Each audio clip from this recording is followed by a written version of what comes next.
young girl came home after school and disappeared. The police and her relatives thought she had simply run away. Only 20 years later did they learn the shocking truth. In the United States, approximately 840,000 children are reported missing each year.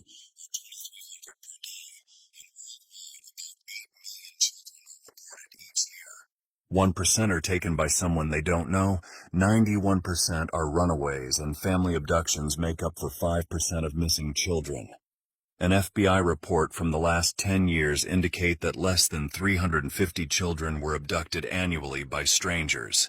7.57% of children abducted by strangers make it back home, and the first 3 hours are the most critical.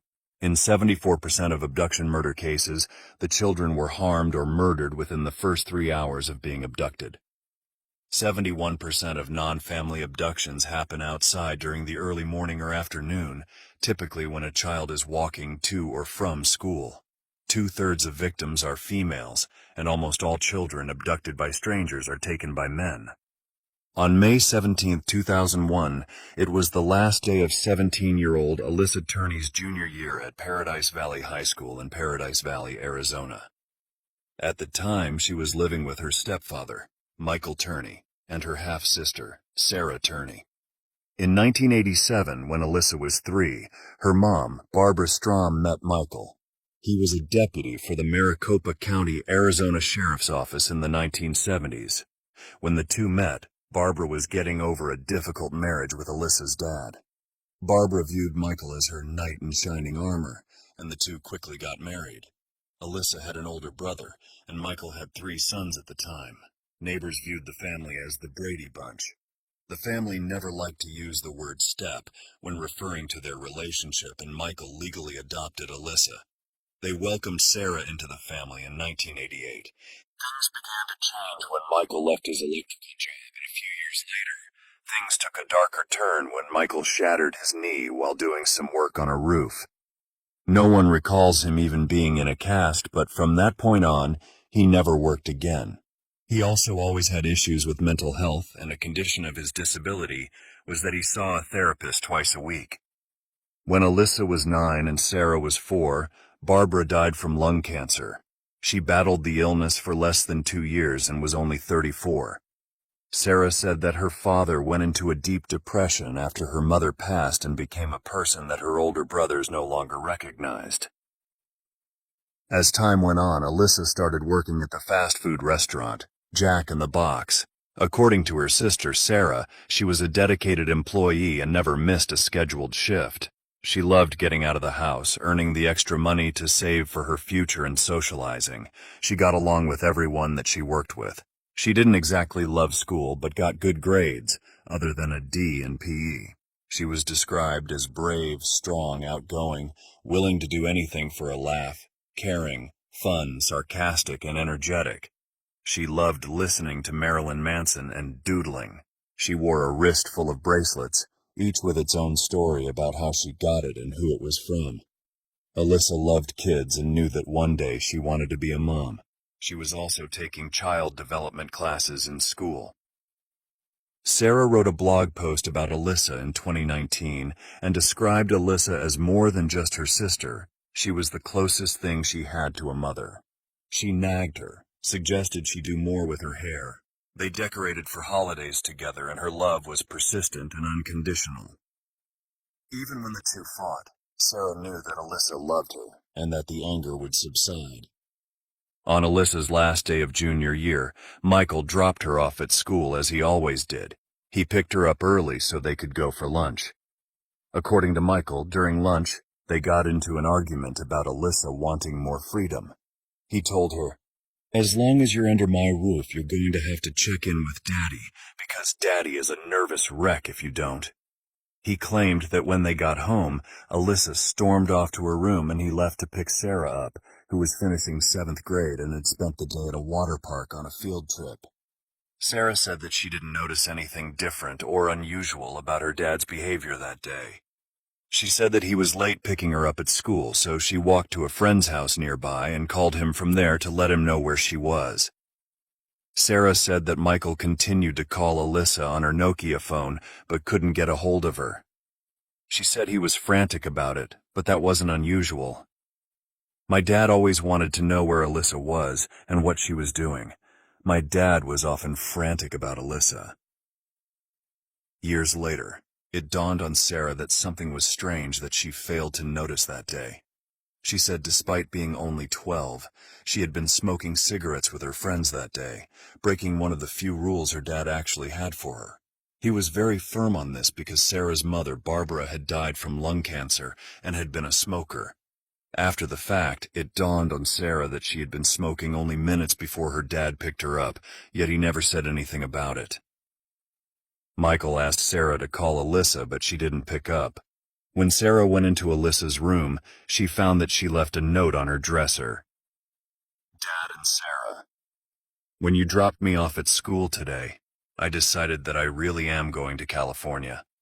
Sarah, you said you didn't want me around. Look, you got it, I'm gone. That's why I saved my money. Dad, I took $300 from you. Experts reviewed the note, and it was definitely written in Alyssa's handwriting, which was neat and had overly big loops on the A's. She never referenced the fight with Michael, and it couldn't be determined when Alyssa had written the note. It was strange, though, because Alyssa's normally neat and tidy room was a mess.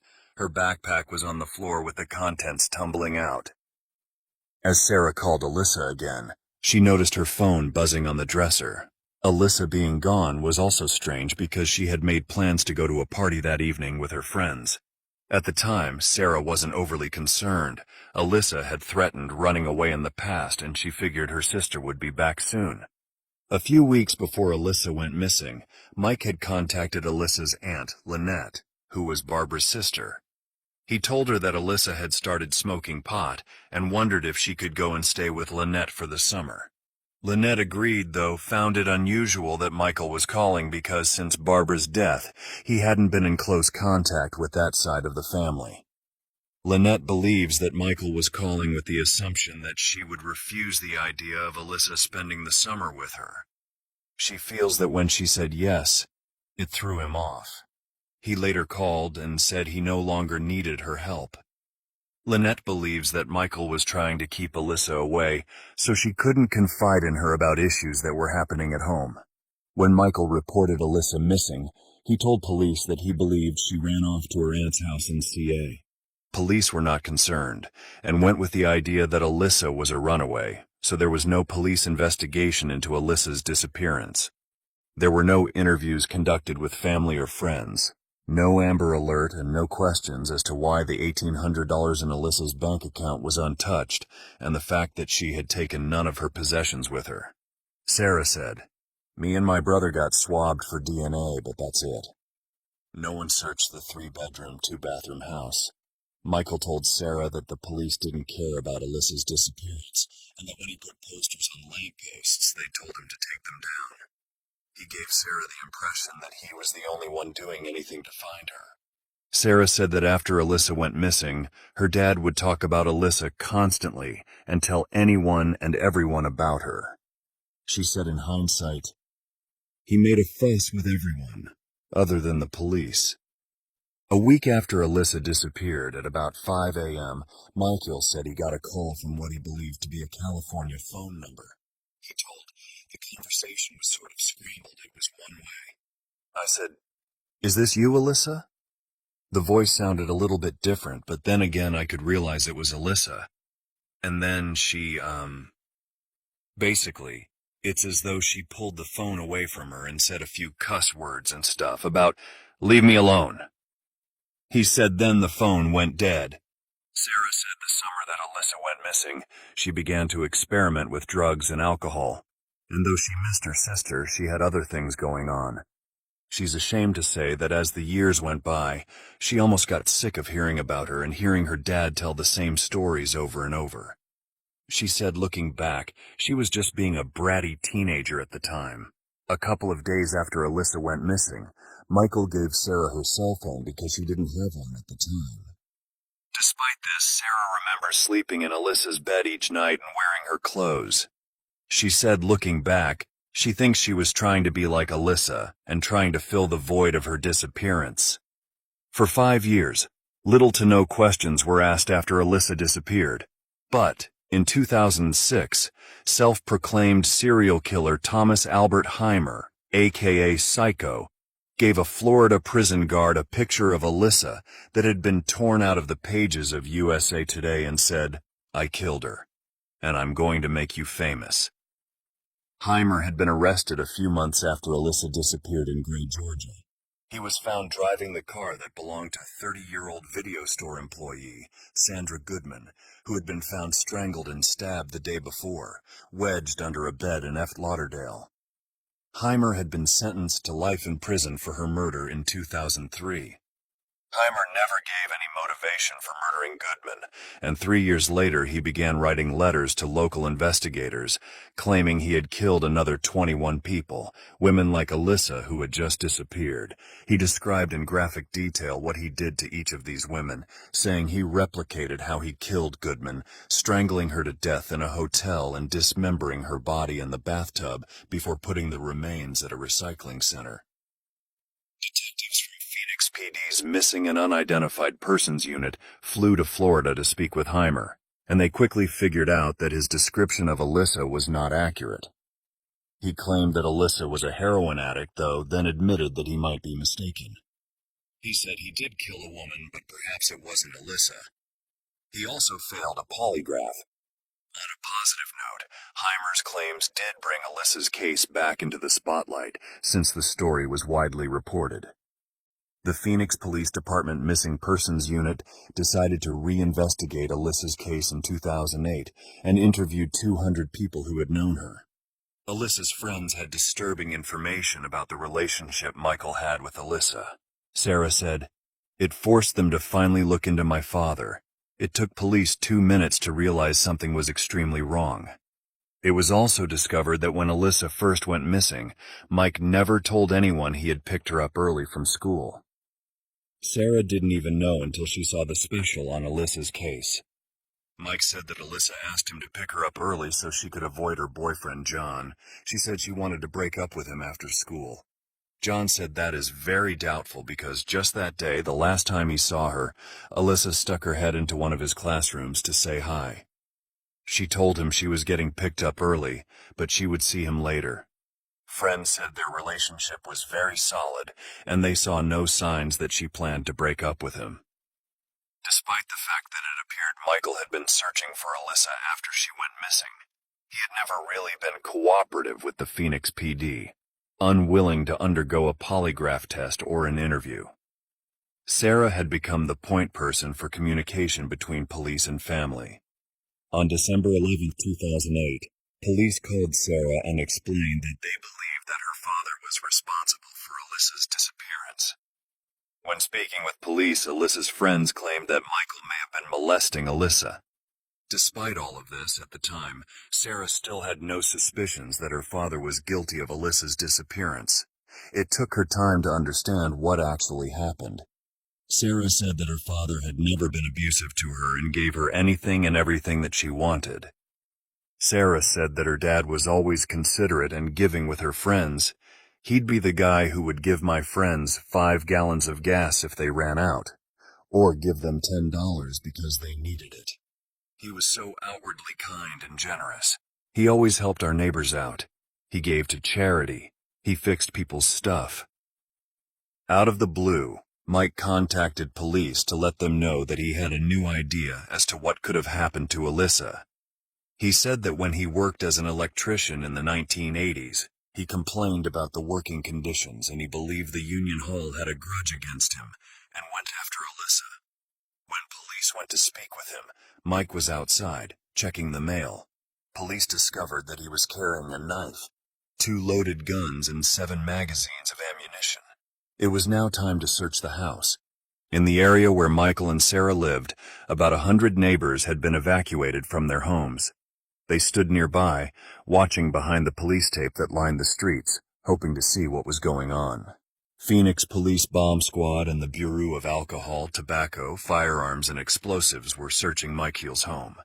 Sarah was brought inside and told to take their 3 dogs out with her. She had no idea why the bomb squad was there until she watched the news that night. according to a police spokesperson. It was described as the largest seizure of improvised explosive devices that the Phoenix PD had ever made. Police had found more than 28 pipe bombs and other explosive devices, 19 loaded, high-caliber assault rifles, 2 handmade silencers, and a van filled with gasoline.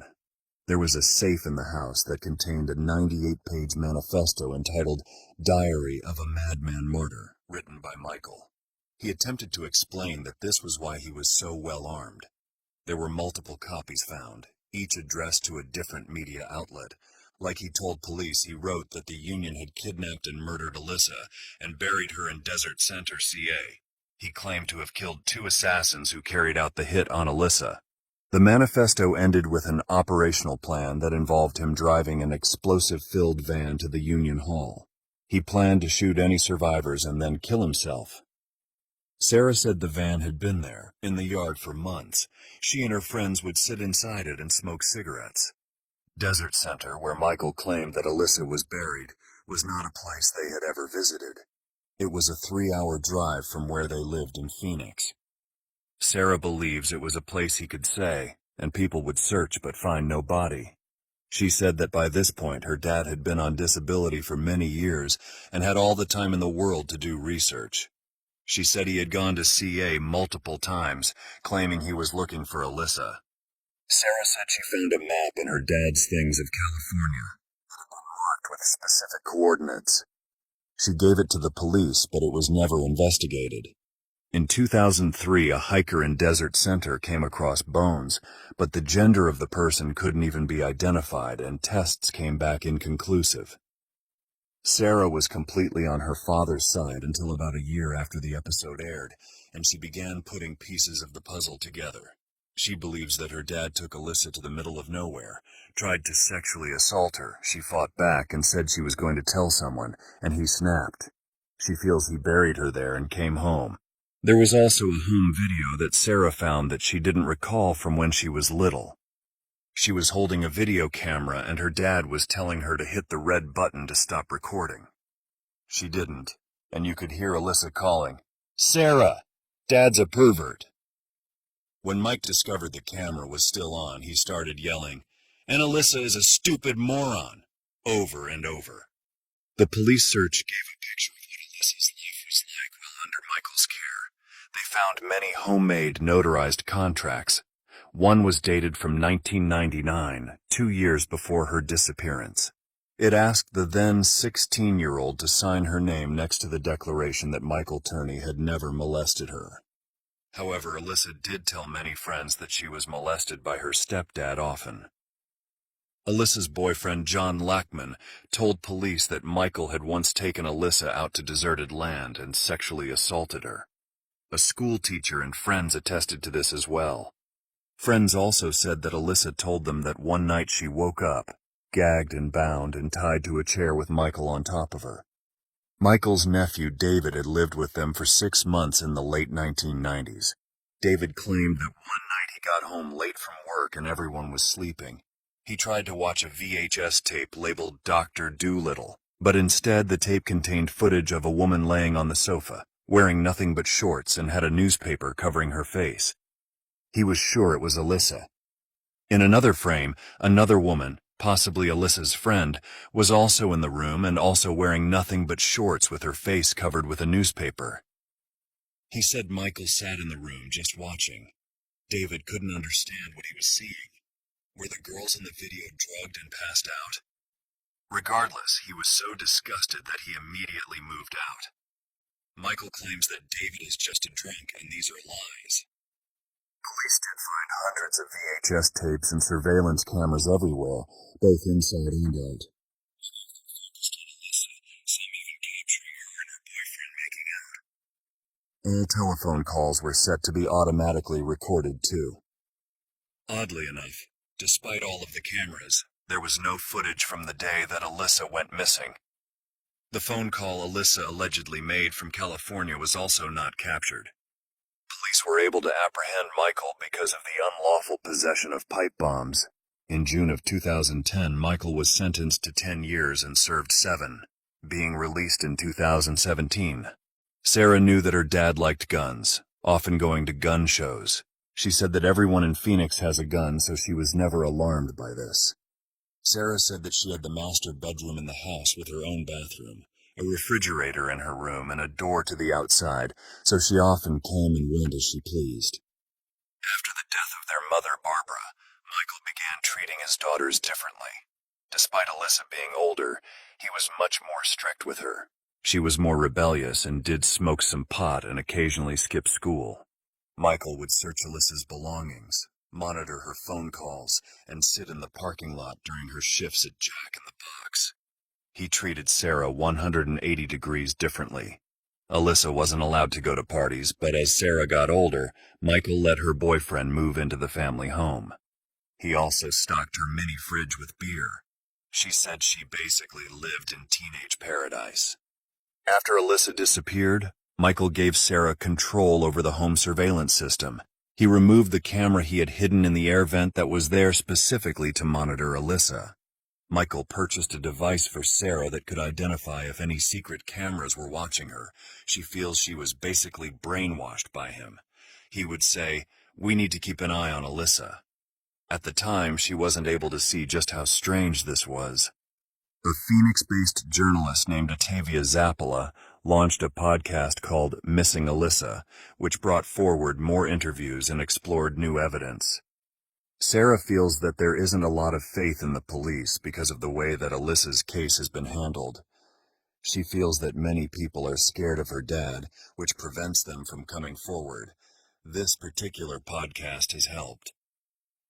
6 months after Michael was released from prison, Sarah asked him if he was responsible for Alyssa's disappearance.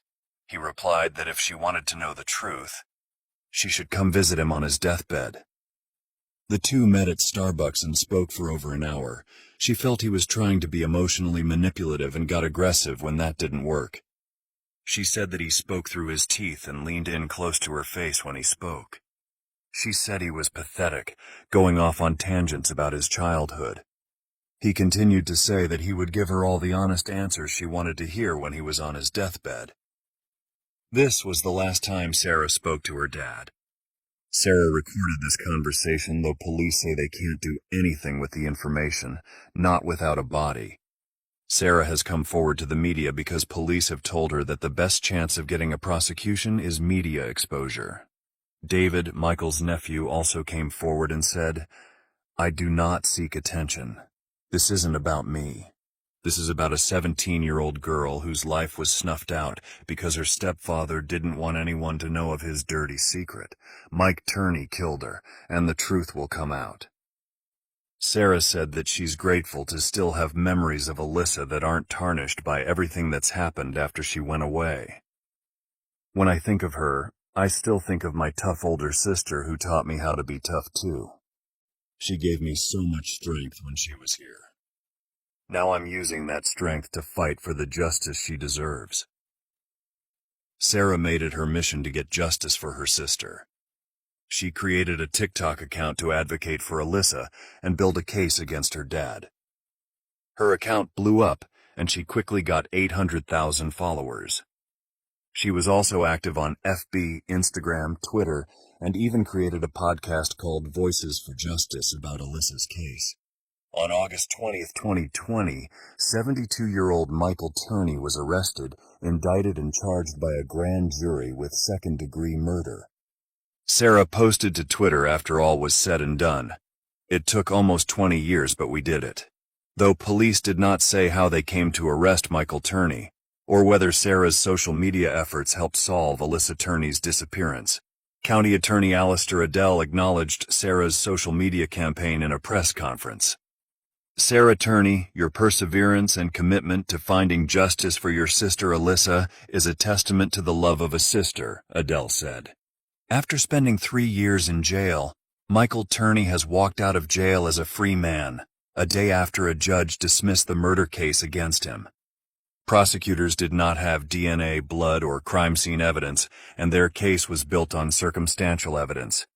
Phoenix police cold case detectives and some of Turney's own children testified against Turney, But ultimately, Maricopa County Superior Court Judge Sam Myers declared that there was not enough substantial evidence to convict Turney of second-degree murder.